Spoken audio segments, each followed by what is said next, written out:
Hi you guys, this is Nicole from My Carolina Garden. I garden in Zone 8B in southeastern North Carolina.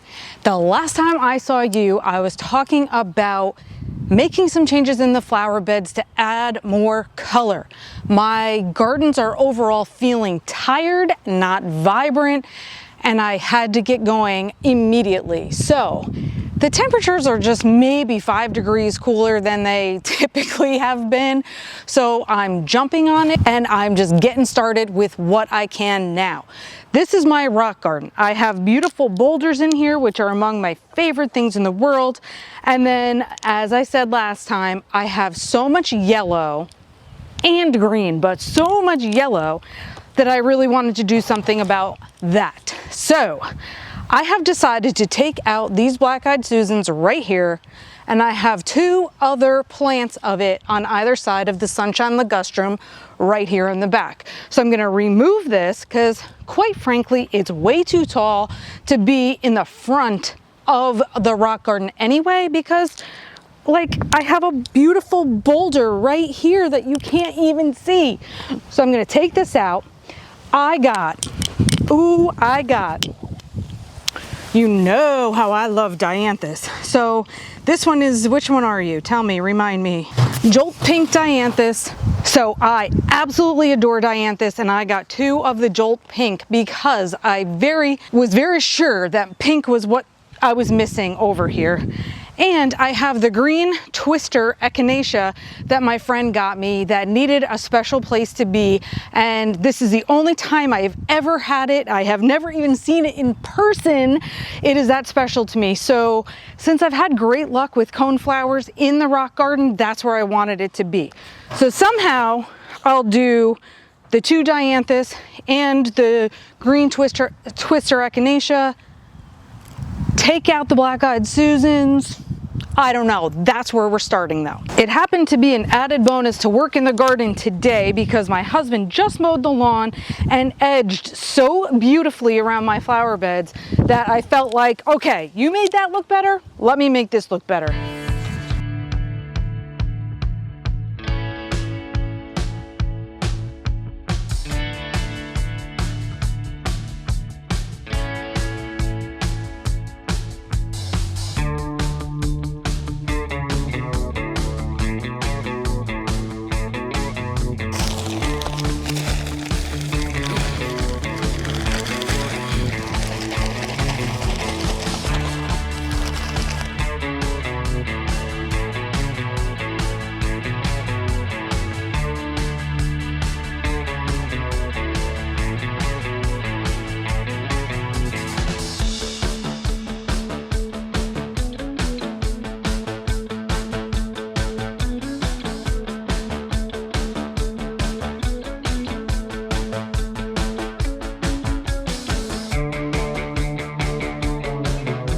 Okay, so here's what we got going on.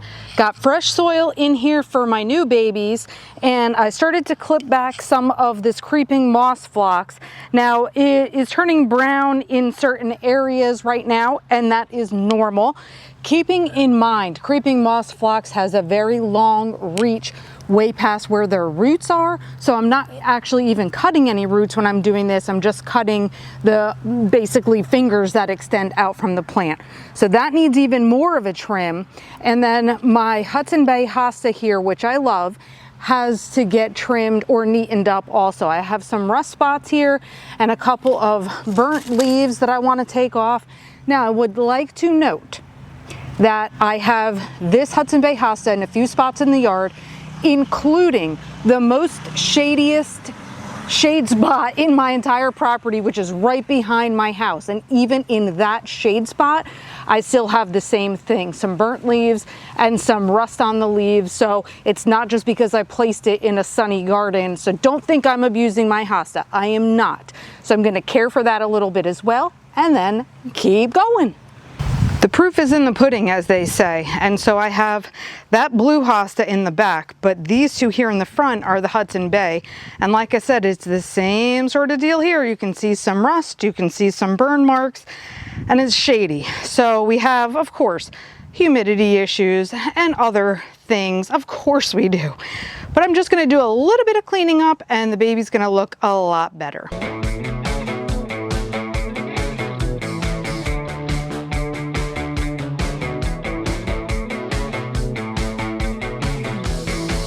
Okay, so for my next bit of improvement, I am going to take this cordy line, which is a division from a huge pot I had. I divided him up a long time ago and he's been waiting for his perfect spot to go. I cut myself, I have no idea on what, but it is stinging me now. So I'm going to go ahead and put this cordy line in my ground and do the test I was talking about before to see if this guy would come back for me or maybe not even lose its leaves. I'm not sure how this one's going to work. I have the red spiky kind of cordy line that stays in my ground all the time. It stays evergreen. It lives as a perennial, the whole thing. This one, I don't think it likes temperatures maybe below 50 degrees, so it might have leaf loss, but I expect it to come back in the spring. So it's going to be a test.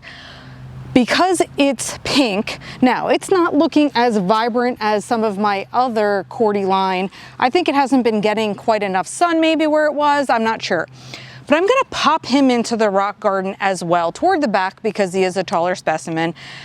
And what's happening in the back behind me here, I got some cleaning up to do. I got some weeds, I got some of the wisteria kind of starting to grow around that I need to tame up. And so I'm going to handle that, and then I'm going to put the cordy line in the back of this flower bed too.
For an overall look, this is how it turned out, and I'm going to get you a little more up close and personal so you can see some of the details.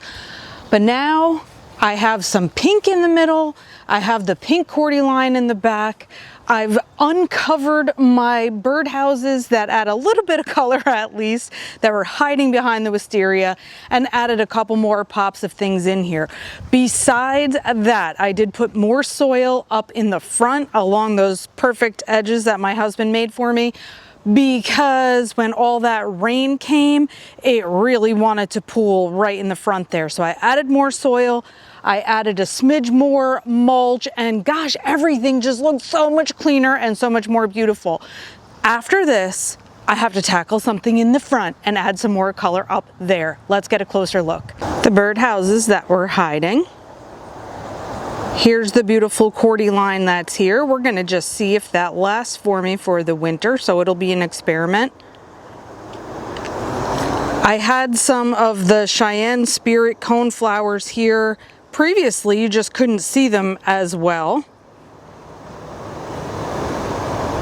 And then into the middle, I have 2 of the Jolt Pink Dianthus, which you know I'm a huge fan of Dianthus. And then of course in the middle, the green Twister Echinacea. So if you look and see how beautiful my edges are now. And this, as I said previously, the pink dahlia has so many little buds on it that this one's going to actually add some nice pink color in here as well. My lady planter. So I just popped my little watering can in here. I've always had it, but it was nice to just plop that in there right next to the blanket flower so the red really stands out. And then speaking of red, as we come along here, all of this was just cleaned up, and I'm trying not to get my shadow to ruin the picture. Oh, too bad I missed that. Oh, is it coming back? No. So this was the braided hibiscus tree that I got on clearance last week, and I just found this pot which was also on clearance and put those babies together. So having that red pop of color over here where everything else was looking real sad is also beautiful.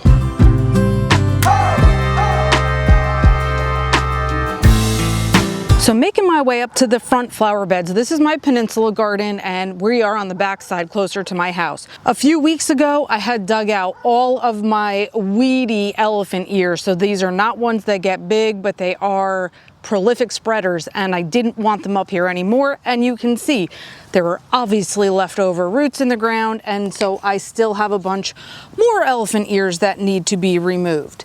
Besides that, I had added a gorgeous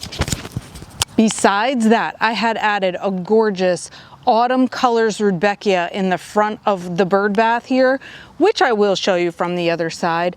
But behind it, I had put Chinese asters. Those asters are toasted. They are completely crispy, and I don't actually know if that would have happened anyway, or if maybe the floodwaters did affect that, because as I've been looking through this flower bed over this week, yes, the waters receded and all of that, and everything seemed to look good at first, but now you can see a bunch of things that kind of just look a little gross, a little brown, a little sickly. And again, I don't know if that would have happened as well.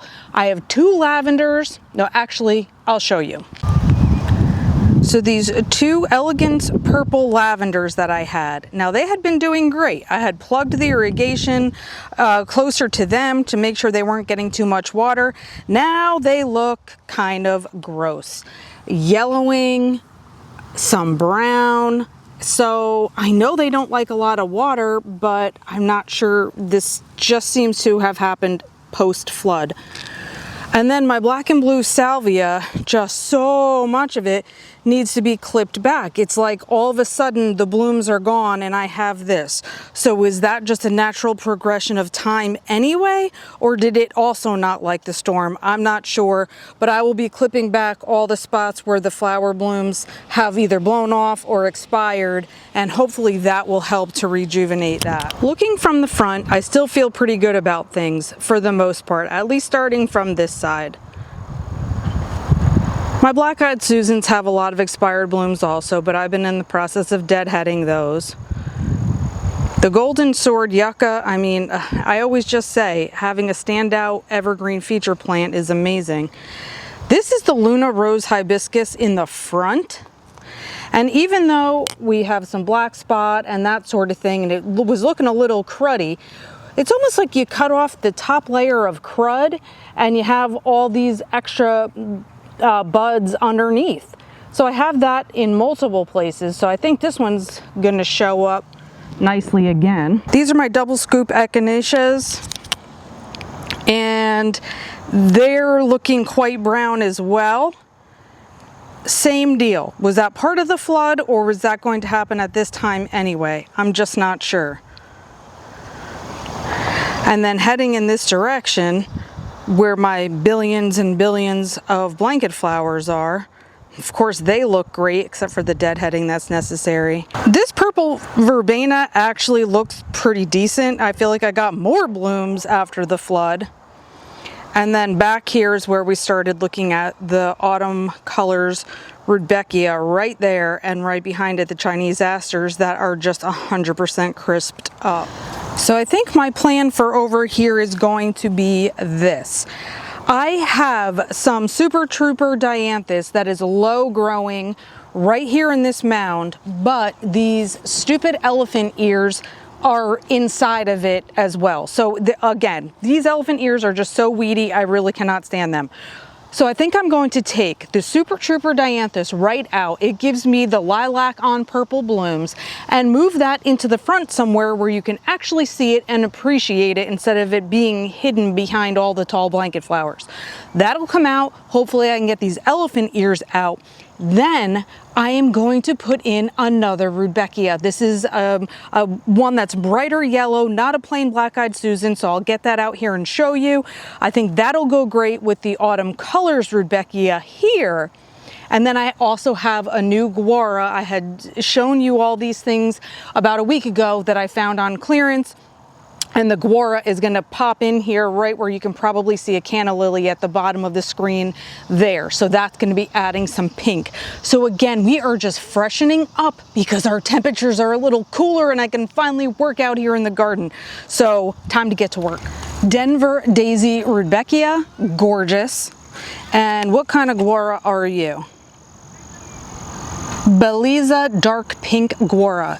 So guara to this side and Rudbeckia to this side.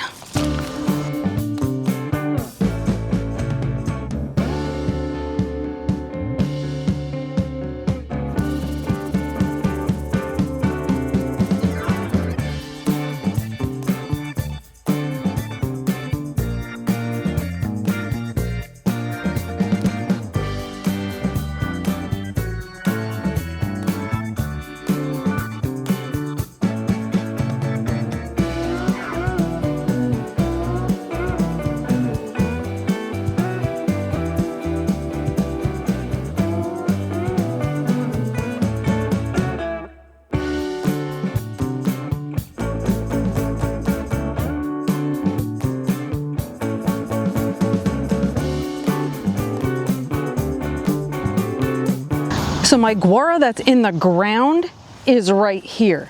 In order to put my second one next to it, I'm going to have to dig out this canna lily and move him back a little bit. All part of the game though, isn't it?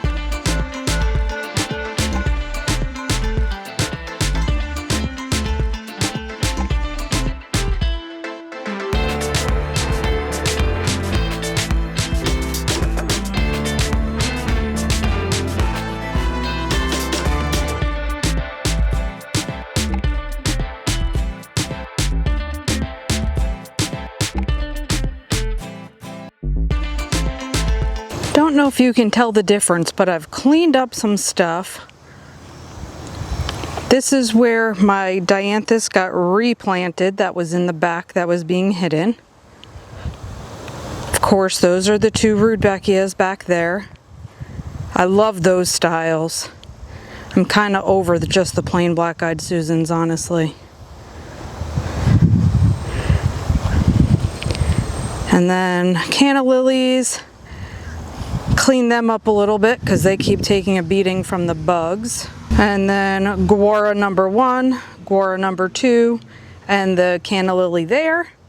And I do not typically add mulch to my gardens any time of the year except for in the spring, but we had a washout with the rain, so just like you can see here in front of these stones, the sand was exposed underneath, etc. We really needed to freshen up some lines and some of the look here. It feels so fabulous to get back in the garden and even make minor changes and improvements. But I sort of feel like Cinderella and it's about to turn midnight because yes, our evenings have gotten a little bit cooler, which has provided some relief, but it is still hot in the days. And right now it is getting very hot. I worked in the morning and now it's a little later morning. Ugh, time to be done. I hope you enjoyed getting to see some of the freshening up because I know I feel inspired when I'm watching people do things like that. Ah, man, just a little more color, just a few minor changes, and it makes all the difference. Thank you so much for watching. Thank you for everyone's support and love. And until next time, happy planting.